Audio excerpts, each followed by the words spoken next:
Thank you, Andy, she said, gritting her teeth. Thank you for being here. Thank you for being here and allowing me to be here. Thank you to this wonderful bay, because we are made of where we live. We live in space that affects us. We live in scenery that has an impact on us. We are part of the earth. And I first came to Morecambe Bay when I was coming up to Lancaster University, and it was, I can't actually, I am that old that I can't count anymore. So it was over 50 years ago. And some.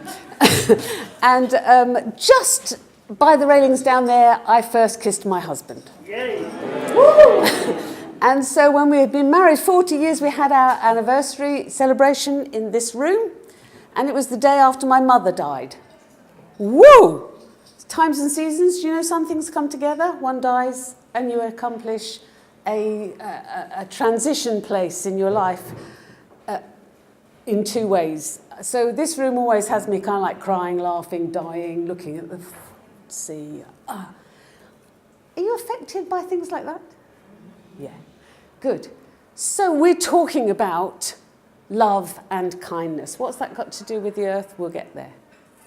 So thank you for putting it out where you put it, Andy, because I'm just going to go there, all right? I listen in the room, I hear people saying, not quite sure why we're here. Love and kindness, we're all drawn by that. We get an invitation to talk about love and kindness, and it feels nice, doesn't it? We know that's good. But on our table, when we were into our Christian times, it's great. Of course we want to be more loving. Of course we want to be kind. But what about love people? Want to be loved.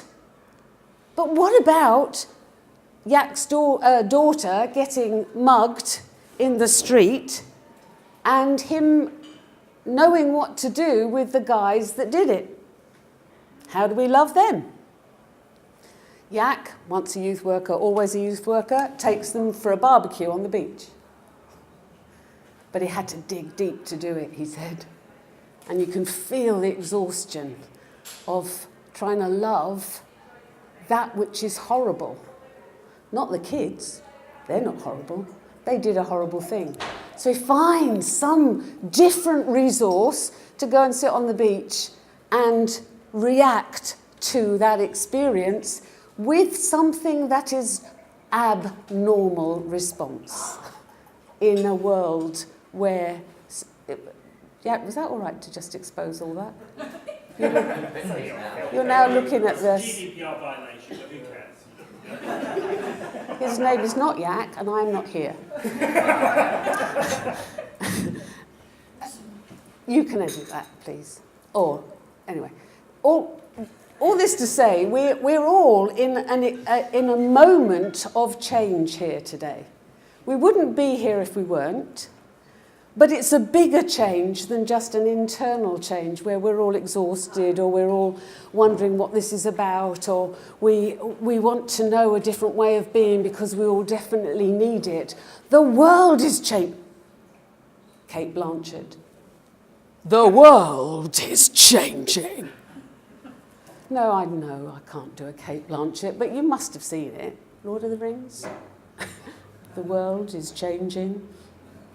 Okay, let's start again. That explains the Gandalf outfit. You said you would not barrack me. It's a Hobbit outfit. Get it right. Okay, so love and kindness in a world that is changing and needs change. And intuitively, we're looking for a change that we feel must be the way ahead, but at the same time of feeling that it must be the way, because we all know that love is good and we want to go that way, everything is so messed up. Pause for language adjustment in my head. Everything is so traumatic, everything is so changing, and we don't know how to bridge that desire for something good and true and very, very demanding to meet the situations of such extreme demand. So here we are then. What should we do? I want to talk about what love is. This is what Jennifer Aniston would say is the science part. I went back to school in my 60s to do some psychology research to look at how people change properly, change deeply, change sustainably. And so you have to look at the whole thing. What is love? How does it work? What is choice? How does a person work? So I did this research, and so I want to talk about love as transcendence. Please do not switch off at that point. I will explain what I mean. But I want us to probe a little bit as to what we mean by love, because the demands that are being made on us and our desire to find a loving way through really, really do require that we latch onto the real level of love that it is going to require. Because there's lots of talk about love, and there's lots of different ways of understanding it. 4 Greek words. If you haven't seen Kate Blanchett in Lord of the Rings, you're probably not going to have seen My Big Fat Greek Wedding.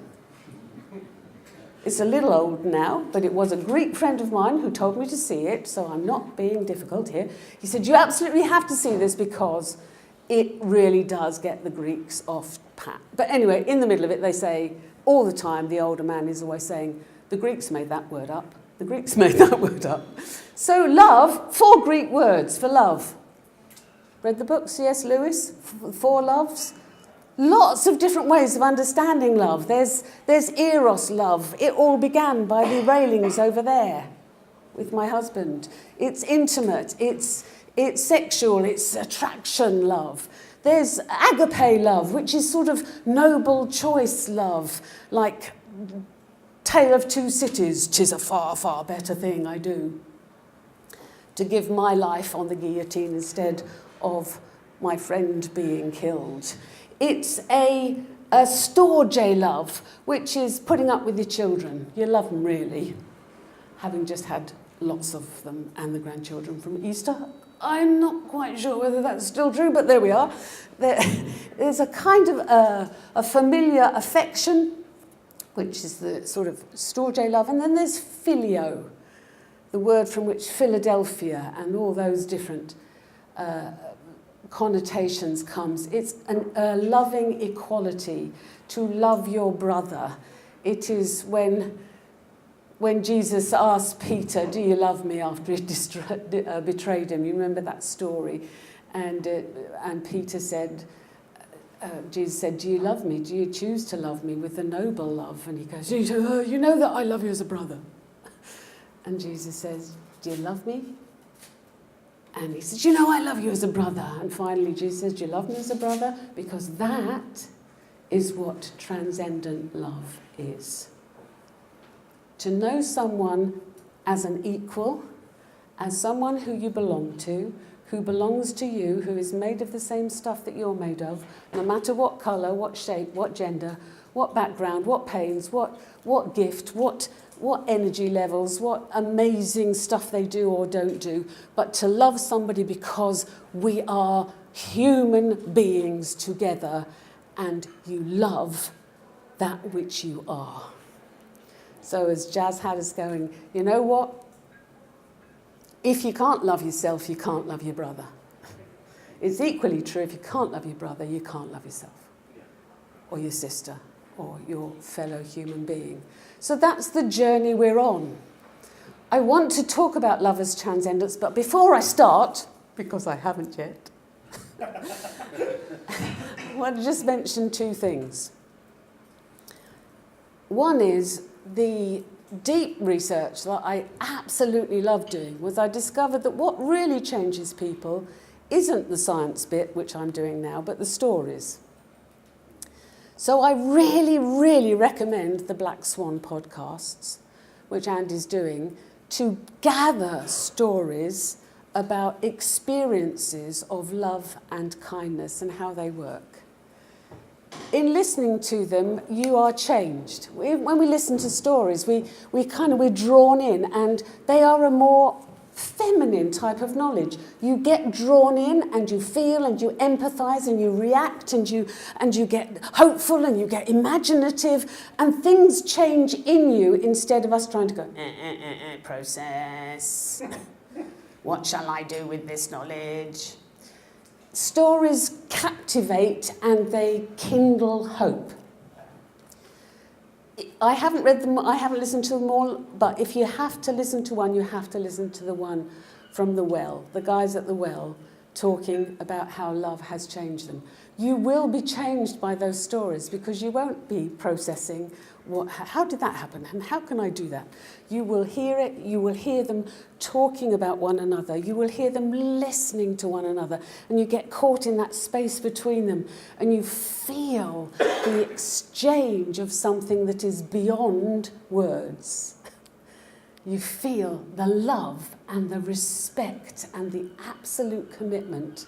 Again and again they say to one another, I'm going to love you enough until you can love yourself.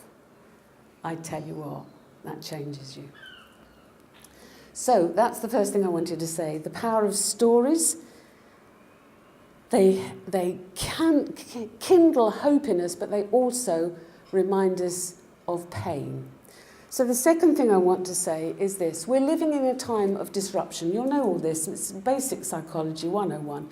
But in times of change, it's a time of threat.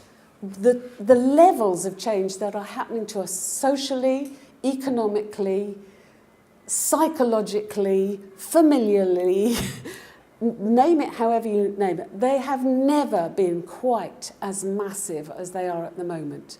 And you know, almost certainly, that from the word go, we are programmed to respond to threat. We have instinctive responses to times of threat. Now, this room is a threat.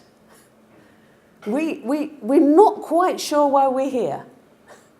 It's something happening to us. It's something happening in the Bay. We've had a history and a story happening here in Morecambe, and we keep bumping into the usual suspects in the different places. Poverty Truth, Stanley's, Morecambe, Lancaster, Barrow. Yeah, Barrow. We love Barrow. We've been in all sorts of places. We keep bumping into each other because something is happening. Again, whoa, I won't mention his name because he's the one that said GDPR. But also on our table, it was mentioned that things often rise and fall here, and we don't quite know. There's sort of networks that rise, things happen, and are they going to last? Are they going to sustain? And then they die back. What's happening to us is happening to us, and we're in this room. We don't quite know why, do we? Do we? Can anybody help me? So in times of threat, 3 ways of responding. Fight. So if today there's points at which you want to punch somebody, notably me, it's usually me, that's fine. If you feel aggravated, you feel disturbed, you feel, know that this is an instinctive reaction. Sit with it. Preferably don't hit anybody, but if you feel really aggravated, it's a good thing. Your instinct is telling you something, so don't ignore it. Because the second thing you can do is flight. Fear, flight, get out of here. Some of you are already remembering the dog's dinner that you needed to buy before you came, and you just think you'll nip out this afternoon to get it, because it's suddenly very urgent. Or the phone call you need to make, or the emails that you actually have to check, and then there'll be one, probably been there in my inbox, it could have been, 3 months, but today it absolutely has to be fixed. Because I need somewhere to go to be other than here, because the disturbance, the demand, the pressure, the truth, the reality, the things that are being dropped and felt and shared, the questions that are being probed, I think I just want to go somewhere else. Notice it, but don't go. Unless, of course, it's just really boring and you want to. The third thing is freeze. Some people just freeze. The introverts among us just go quiet in their heads and go somewhere else. We live in denial. I'm not listening to this. It's too demanding, or actually it's too boring, or I'm just not listening. And we're thinking about something entirely different, or we've got chocolate in our pocket, or we've got some, it's time for a ciggy break, or, you know, we're just distracting ourselves. Notice it, because there is a fourth response, and this is my call today. There is a fourth response that is less storied. We know about the fight response, the flight response, the freeze response, but there is one that's called tending. It's usually the women that do it. In a time of war, when a foreign soldier staggers into your home and you're all alone there with your kids, women don't usually kill. They usually tend. They usually say, what do you need? What can I do for you? Talk them down, whatever. We tend to the situation. So today, if we do nothing else, let's tend to what's happening to us and what's happening in us. And sit with the pain, sit with the discomfort, and sit with the not knowing, because in order for us to do something transcendent, we have to be at the place of we don't know.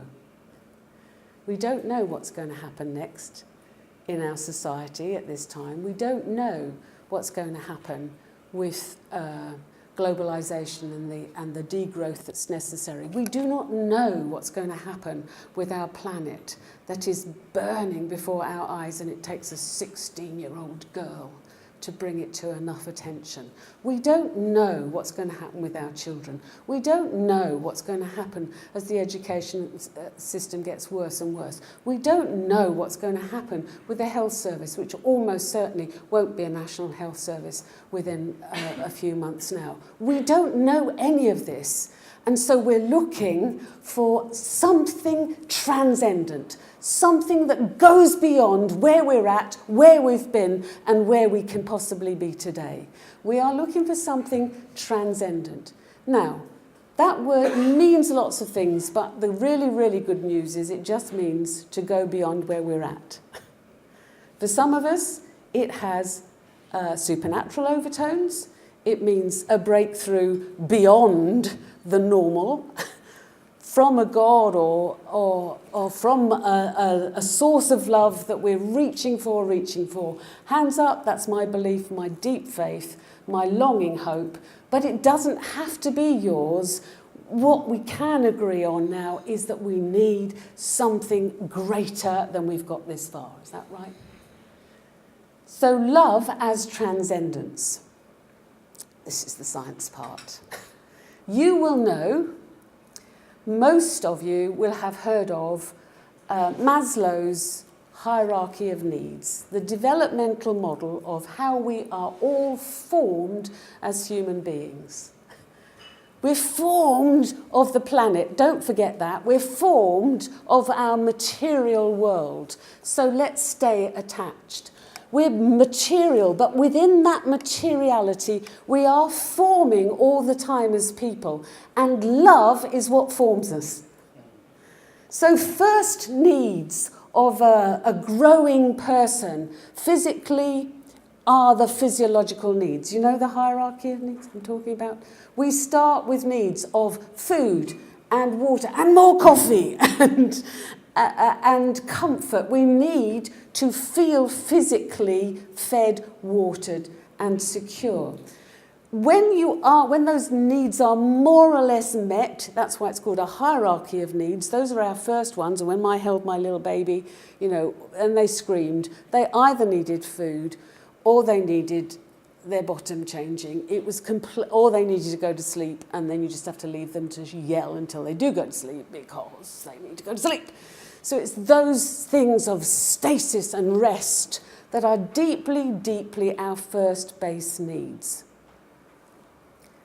They come round in cycles. And some of you in this room are more in need of stasis than you are of being activated today. The need of renewal and rest is primary to any breakthrough of any kind. It is human to need to recover in your body, and all sorts of ways in order to be able to continue. So don't ignore it, because otherwise you'll find that your motivation drops, because this developmental model is about motivations. It's what drives us. So first and foremost, food and rest drive us. When those needs are met, you go up a level and you start looking for the next level of need to achieve it, and that's called safety, financial security, emotional security. It brings in the love issue, because if you're only knee-high to a grasshopper, somebody else has to provide that for you. They have to be giving it to you. They have to be serving you with it. And so this whole need growth in you is met by love. Safety is met by being emotionally held properly. As a child needs holding, otherwise later they don't have the right boundaries. They need to know where they're safe. They need to know when to stop and when to persevere. Some in this room, you need some more holding. You need to be held and feel safer than you do, because you're exhausted and you've given too much. And there's that need in you that is being rekindled, because it comes round and round again. And if you do not have your needs met, you will find your motivation dropping. If it is met, you go up a level and you start looking for psychological needs to be met. Love and belonging, that's what forms us. Listen to the podcast with Siobhan. Oh my, that's where we understand stuff like attachment. She's just wonderful the way she talks about those kids, and how, because they haven't been well loved and a sense of love and belonging hasn't necessarily been met, certainly in the school context, they have attachment issues. Many of us in this room have got attachment issues, but that's okay, because they come round again and they go, oh, over here, pay attention, attend to me. And if you do, then your needs are met at a level, and you go up and you find motivation for the next level, which is the level of self-esteem. Hilarious. When I was doing my studies, there was a guy there, he's given us a lecture, he goes, I've done 15 years research on what gives people self-esteem. He said, I wish I hadn't bothered. He says, it's a complete mirage, self-esteem. What people need is self-respect, because that's tangible. You can respect yourself because you make good choices. You know that you've done something worth doing. You go, there's a neural feedback. That's worthy. Yes, that is a good thing to have done. I am pleased with myself. And like Jazz says, stop and celebrate. I have some people who do not know how to celebrate in the slightest, and they get so worn out at work, and I go, do you know what? When you complete a piece of work, for goodness sake, take 10 minutes. What do you like to eat? And they usually say something really healthy, like cheese. I go, you don't mean those little Lindt chocolate balls that just go there and melt. So don't do that when you're coaching people. It's really bad to disclose what your sin is. But anyway, and that idea that after you've completed a piece of work, stimulate your enjoyment mechanisms. Eat a piece of cheese or a raisin if you're on a diet or something. But have a pleasurable experience while you go, I did it. Well done. Oh, cheese. It's a good feeling, because then we know our needs met. Self-esteem, self-respect. Your needs are met, and you go up to the next level of motivation. Otherwise, you go down a level of motivation. Oh, I finished this, but I've already got 20 more things to do, and if I don't do them, blah, blah, blah. And you haven't built any self-respect, your need is not met, and therefore your motivation is dropping when you've just noticed how much work you've got to do. Know that feeling at 3 o'clock in the afternoon? Dial it back.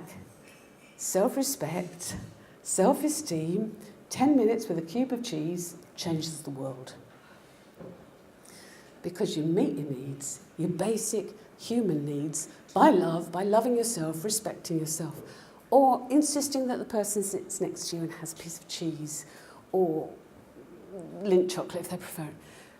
And you find your motivation because your needs are met. self-esteem, self-actualization. Not many people, Maslow said, really get to that mature stage of personhood, which is where you can make your own choices, you set your own goals and accomplish what you want to achieve in a full neural loop of your whole being actually free to choose, to accomplish, to succeed, to feel your need to accomplishment is met, and you feel human. Every time you miss a level, your motivation, because it's motivational theory we're talking about, drops. And we work harder and we do less of the need meeting in order to do less. Cool! Don't you feel better about knowing that? It's really, really good practice to know how a person is made to function, because if we can just keep looking at what our needs are, not selfishly meeting them, but meeting them in order that we can grow, mature and develop, we can eventually get to the place where Maslow got. Not just Maslow, I have to say, there was another psychologist who I absolutely adore, who's called Viktor Frankl. Both of these men talked about the day when they discovered that even people who have all their needs met, this is where the guilt comes in, all our needs met, I am a self-actualized, really functional, super-duper human being, and in order to now really enjoy that, I'm going to buy myself a big yacht, and I'm just going to float away for the rest of my life because I am self-actualized. Maslow started to look at the quality of self-obsession that self-actualization takes us to. When we get all our needs met, then we haven't got anything else to do except look after our own needs. And you become less than human, because what's happened is that the instinctual way of living has really turned you into an instinctive creature instead of a moral creature, a choosing creature. And so Maslow started to talk about what's the difference between instinct, you know what you need, you meet your need, you get more mature, you get more human, but then you end up like the animals that just feed off other people and are quite happy to do so at the top of the food chain. What makes the difference is that we belong in a community with others who are less whole. And we belong in a world that needs nurturing and looking after. And we belong in societies which need adjusting and bringing justice to. And we belong to self-transcend. It's where we go beyond ourselves. Oh, I so love being beyond myself. Well, on a good day. The whole purpose is we become mature in order to be a gift. Otherwise, we become mature to be a slave to guilt, a slave to animal behaviours, a slave to pain, a slave to need, a slave to loss. Or we find the motivation to go up a level to self-transcend, which is where love comes in. Frankl was in a concentration camp during the wars, and he said that the worst of humanity and the best of humanity were seen there. The worst cruelties because people degenerated into bestiality. But the choices that were made by some people to serve their fellow prisoners, to serve their guards, to serve the other, they were the ones that tended to survive and tended to change everything. So this is where we're looking to tend to ourselves. Is this okay so far? Yeah. The conditioner working? Sorry, Jennifer Aniston. Thank you, Matt. Okay, I'm lost. Oh, look, I'm already on page 4. Martin Luther King. Loving practice is not aimed at simply giving an individual greater life satisfaction. It is extolled as the primary way we end domination and oppression. So love, transcendent as transcendence, is our call, our invitation, our humanity, our destiny. Is it all right if I use these world-changing words? But we have, therefore, two challenges. Go back to the beginning. The disruption that's upon us is very, very severe, and it is putting pressure on our unfelt needs. And so we are beginning to feel less motivated. I think that would be true.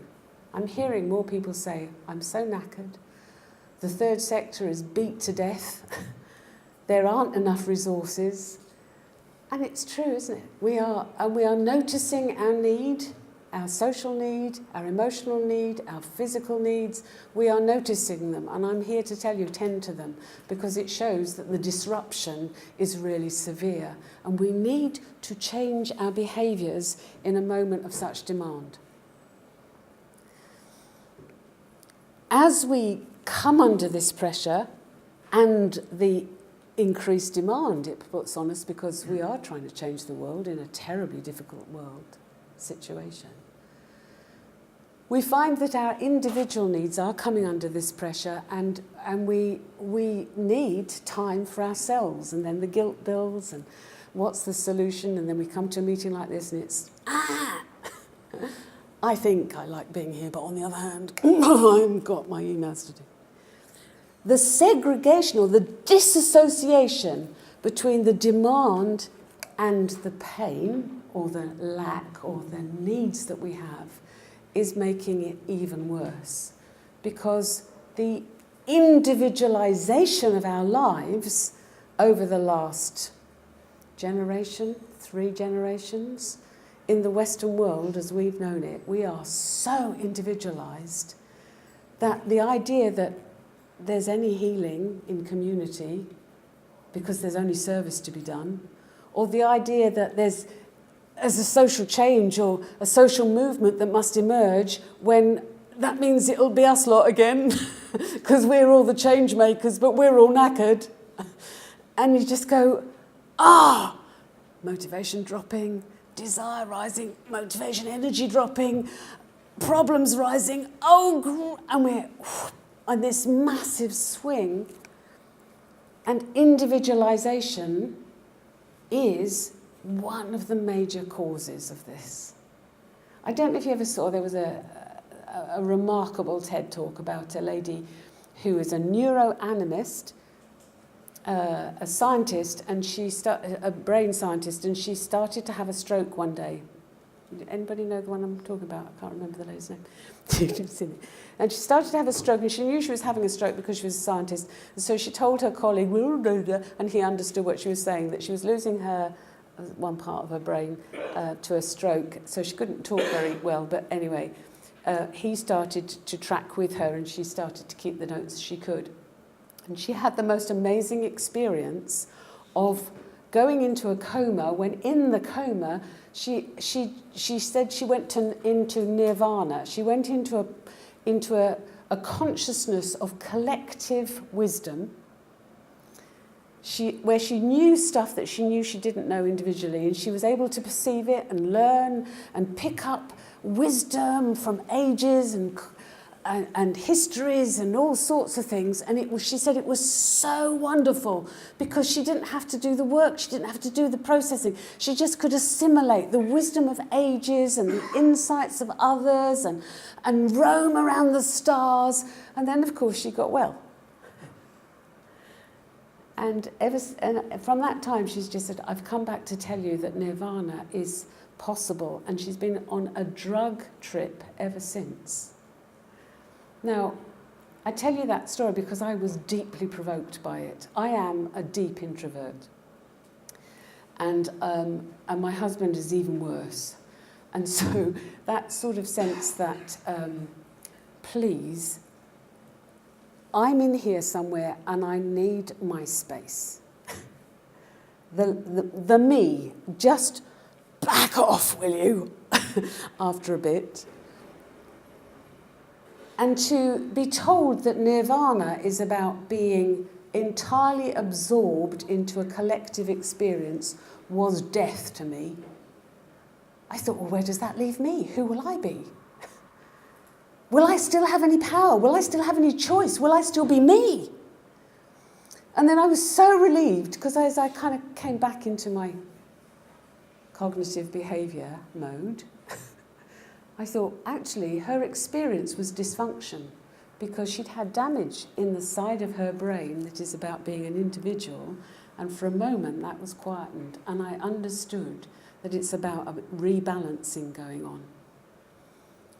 If she'd had the stroke in the other side, she probably would have died, because the thought of absolute isolation keeps nobody alive. But our bias to individualism is what's killing us. And I say that in public, with witnesses, I, who love my space. So it is time to adjust who we are. How are we going to do this? How can we become more transcendent? I'm just going to read you a riff. Because no man is an island, no woman is alone. We're made of this place. And I just wanted to say, how can we become transcendent? How do our shared stories... Are you all right with this? Have I lost anybody? You're the quiet ones if I have. How do our shared stories here in Morecambe Bay encourage us forward? Because we're in this room because we're in this room. I'll get to that. Jazz has written a book. Her book is not yet available because I tried to buy it. And it's very expensive and I can't afford it. But it'll come down in price as more of you buy it. So hurry up and do it, please. It's called Because of You, This Is Me. I was so taken with that title. I just thought, rock on. That's just a wonderful title. And immediately I started to think of Morecambe Bay and you and us. And it went like this. Because of relationship with Andy, or someone who knows Andy, or someone who knows Andy, we've responded to a call about love and kindness. Because of a series of networks and networking over many years, of community initiatives, of resilience and creative ideas here beyond Westminster oversight or interest. Because poverty can't be tolerated and children go to school hungry, and immense generosity, because of Morecambe Bay and its transcendent beauty, and its own story of radical friendships being formed here in the Quaker movement, a movement that, in time of social and political unrest, which called all institutions into question, they challenged the powerfully controlling thinking of both church and state. Because of exhaustion, weariness, and awareness of our own needs and lacks, our misunderstandings, and being misunderstood, this is us. So we're at a threshold. We either become transcendent and go beyond, or we settle down again and go back to meet needs. So the way forward is in this room. It's what Siobhan said earlier. There's a strong network here. And in this same room, there are so many clues and keys and wisdom and shared experience that is going to meet our needs. Listen to me, we can have our needs and our weariness met.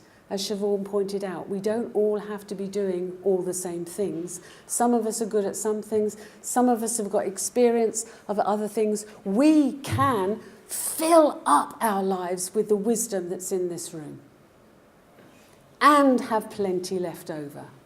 There are 3 things, 3 areas that I'm just going to finish with. Right.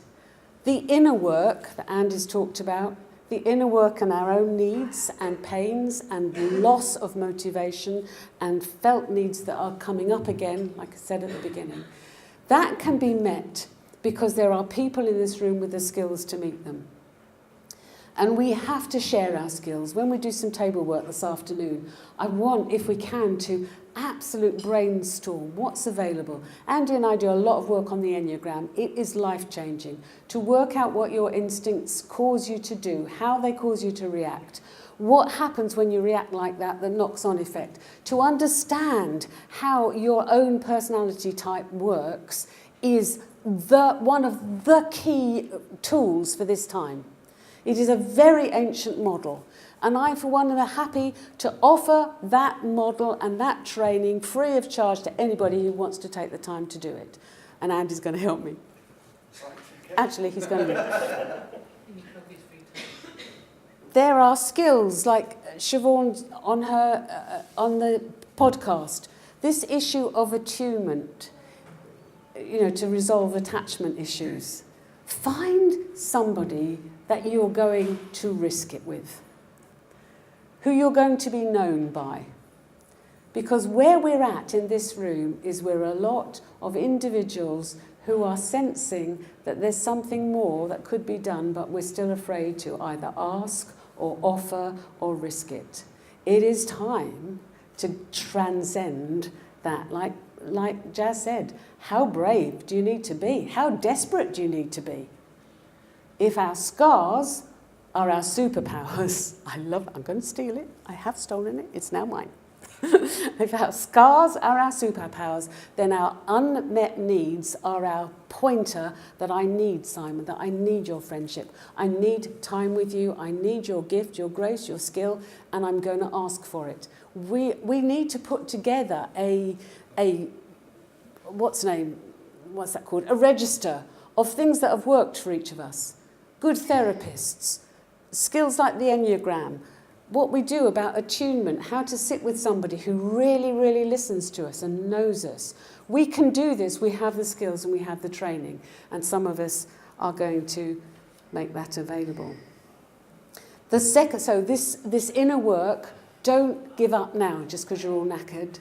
This is the point where we say, I can help with that, I can help with that, I can help with that, because this is more important than the 350 emails, which is a systemic thing. Who invented emails anyway? We used to have to wait for the flipping letters to arrive through the letterbox, and then you could say you'd lost it. It's kind of like, wah! Suddenly, boom, in your face, answer me now. And we all turn into assimilate, answer now. So there's the inner work, and we've got to find time to do it, we've got to prioritise it, and we've got to make it available for one another. We have got to develop self-transcendence by the space between us. So when I go out towards Simon, or Simon comes out towards me, there is a space here that is going to determine how far we go in friendship. Unconditional positive regard. You'll hear it on Siobhan's podcast again. It's Carl Jung. The ability to listen to someone with non-judgmental attitude is what makes the space rich in healing and not empty and judgmental. Unconditioned positive regard. I am a type 8. I'm a fighter. I'm a positive disruptor. I'm a pain in the arse. I get into people's faces and they don't like me very much. But I tell you what, every time I feel that I want to make a judgment, I know that that will kill that person and it will kill me, and the space between us will be polluted. So non-judgmental, honest, you're not going to barrack me, Dusty and I, we ruck the whole time. He always wins because he's not as mature as me.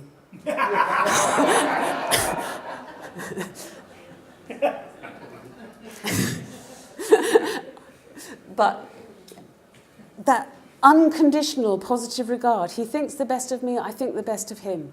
We misunderstand each other, but personally we are committed to one another. We both work together in Poverty Truth. We have a call and a destiny together, and so we are going to love one another however hard we disagree. It is a choice, and we practice it daily between one another. Listen non-judgmentally. Learn the phrase unconditional positive regard. If you hear people talking to each other, still unconditional positive regard, let's make that a culture. That would change the world. It's only a small step, but in our relationships, to check ourselves, to check them, people, Dusty, unconditional positive regard of me, please. Let's make it a commitment. Just that little step will change the world, beginning here in the wonderful Morecambe Bay. The power of believing in someone, Jazz called it. Let's believe rather than judge. Let's go there. It's simple. It's so simple, I had to do 3 courses on it. Long ones, pay a lot of money. No, it's simple, unconditional, positive regard. And then the next layer out, so it's inner work. Let's make use of the skills and the tools that are in the room. Learning to experiment with self-transcendence by building relationships in a culture of I love you, Heather. I'm reaching for you. I'm not judging you. I'm pulling on your friendship. Just to do it with people is an experience and an experiment, and it will take us a little bit beyond ourselves. But it's like a muscle. Don't talk to me about muscles. Well, my heart's still working. But it's an emotional muscle. And that step will take us on the journey to the 3rd level out, which is how do I love my daughter's abusers or my own abusers? How do I love the other, as Mike talked about? How do I not other the other, but how do I love the different, the enemy, that which we call enemy? We do it by little steps of self-transcendence, and we do it by the discipline of not scapegoating. Not saying you're different than me, so it must be your fault. Not whatever's gone wrong, you're different, you can take the blame. We must stop doing that. They're just 3 little human steps which mark self-transcendence, lover's transcendence. I hope you found some of that helpful.